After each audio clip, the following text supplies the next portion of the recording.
BetUkraine – преміум-спонсор національної збірної з футболу. Разом сильніші. Блокада кордону з боку Польщі. Як ми знаємо, ситуацію не вдається ж ніяк вирішити на міжурядовому рівні. І були зустрічі у нас і на високому рівні між президентом України і також прем'єр-міністром Польщі Дональдом Туском.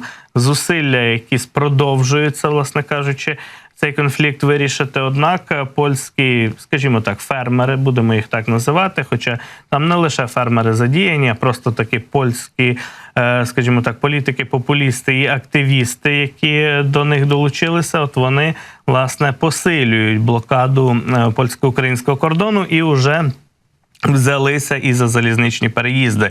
Як бачимо, довелося втручатися польським правоохоронцям, поліції. Однак вчора, власне, відбулася спроба заблокувати саме залізничні переїзди, колії через кордон. Зрештою, польські протестувальники, мітингарі і декларували раніше, що вони перейдуть до тотального, повного блокування кордону.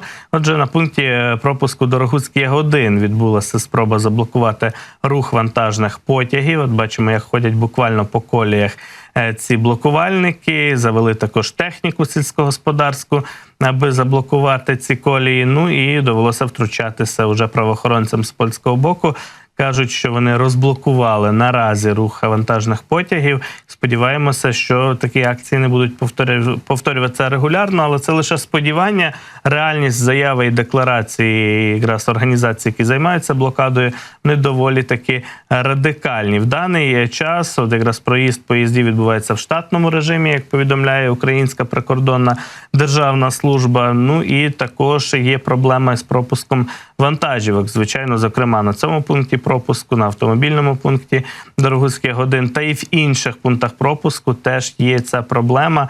Подекуди взагалі заблоковано на абсолютно 100% рух вантажних автомобілів, фур так званих, їх не пропускають, причому не пропускають не лише якісь товари, які можуть зачекати в черзі, але також у ході цієї масштабної акції протесту перед Дорогуцьком, зокрема, польські блокувальники не пропускають і інші вантажі, що важливо, не пропускають, зокрема, і ті вантажі, які псуються швидко або є небезпечними, легкозаймистими, наприклад, тощо, і всупереч обіцянкам цих мітингувальників, які обіцяли подібні вантажі якомога швидше пропускати, поза чергою цього не відбувається. І в Державній якраз прикордонній службі України акцентують на тому, що за останній час кордон, принаймні на цьому пункті пропуску, який ми згадували, Дорогуцький Ягодин, не перетнула жодна вантажівка, в тому числі і з особливими вантажами.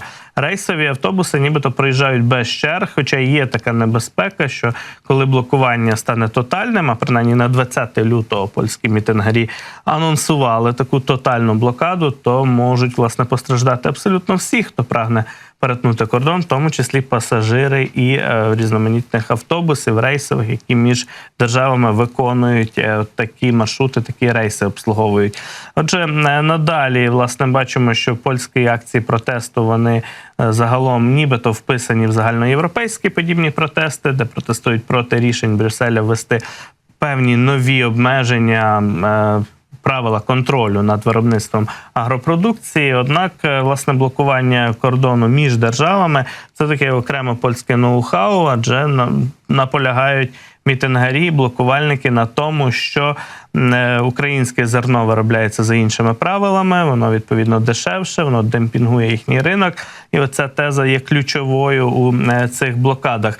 Ну і наголосимо на тому, що у цих протестах, цих блокадах задіяні активно польські популісти-політики, представники партії Конфедерація та інших політичних сил, які точно не назвеш прихильними до України. Саме вони у польському сеймі завжди штовхають таку антиукраїнську критичну риторику, ну і часто просто займаються дуже таки різкими маніпуляціями. Тож будемо стежити за цією темою, оскільки очевидно, що і сьогодні, і завтра лише загострюватися буде ця блокада і набувати все нових і нових проявів.